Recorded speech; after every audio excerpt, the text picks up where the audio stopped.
Let's talk a little bit about fuel injector replacement tips today. You've come to the conclusion that your vehicle needs fuel injectors, kind of like this 1999 Chevy 3500 one-ton pickup with a big block 7.4 liter.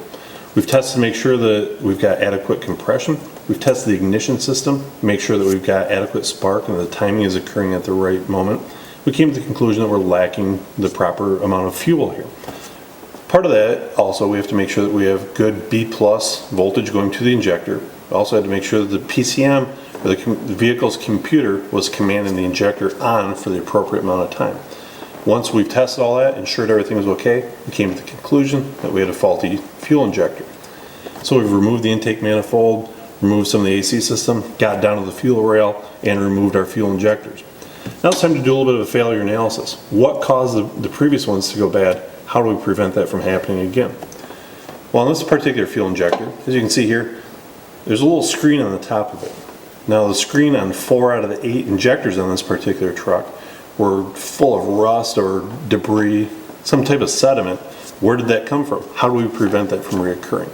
So, one important thing to do is either replace or flush the fuel rail as good as possible.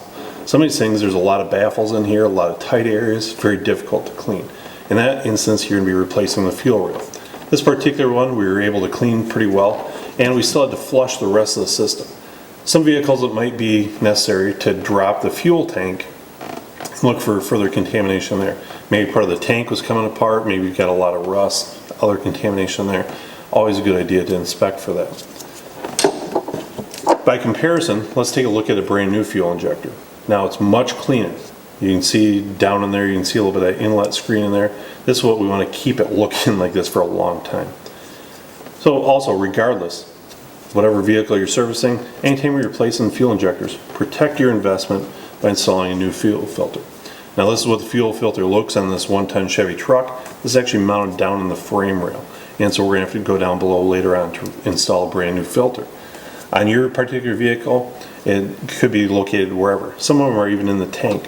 And so make sure to ask the parts store where it's located on your particular vehicle. And if you don't feel comfortable doing it, always consult a professional service facility and have them do the job for you. Well, now that we've got a clean fuel system, let's talk a little bit about installing the injector in the rail and also on the vehicle.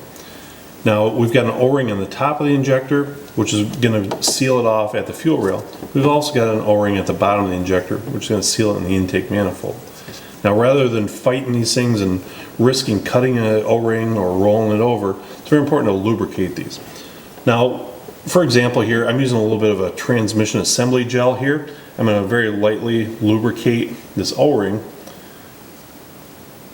Cover up just the top one now. Now you might not have some of this assembly lube. Petroleum jelly, even clean engine oil will work just as well. It's very important that we lubricate these O-rings.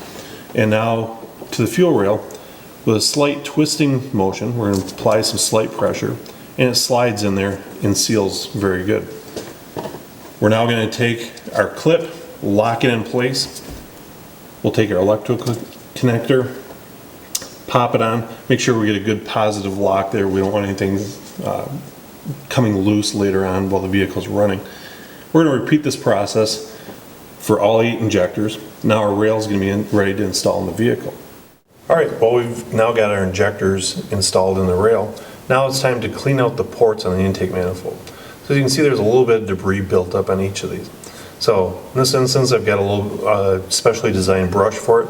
You might decide to use a pipe cleaner or whatever you have available to you. And so we simply just want to run it through here, clean it out a little bit, remove any ridges, any carbon buildup, something like that.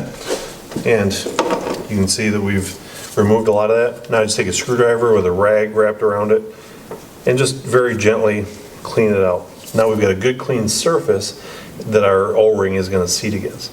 Now once again, we'll do that for each injector hole, and then we're going to take our freshly lubricated injectors and we'll be able to install it in the rail. Now when it comes time to install the rail with the injectors into the manifold, it's very important to gently work these back and forth. Don't just pound on them, don't use a hammer, never force these in.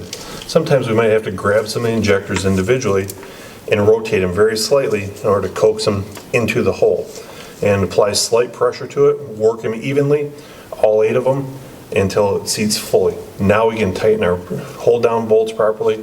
We can make our fuel connections, our electrical connection once again, install the upper intake manifold, and we're ready to go.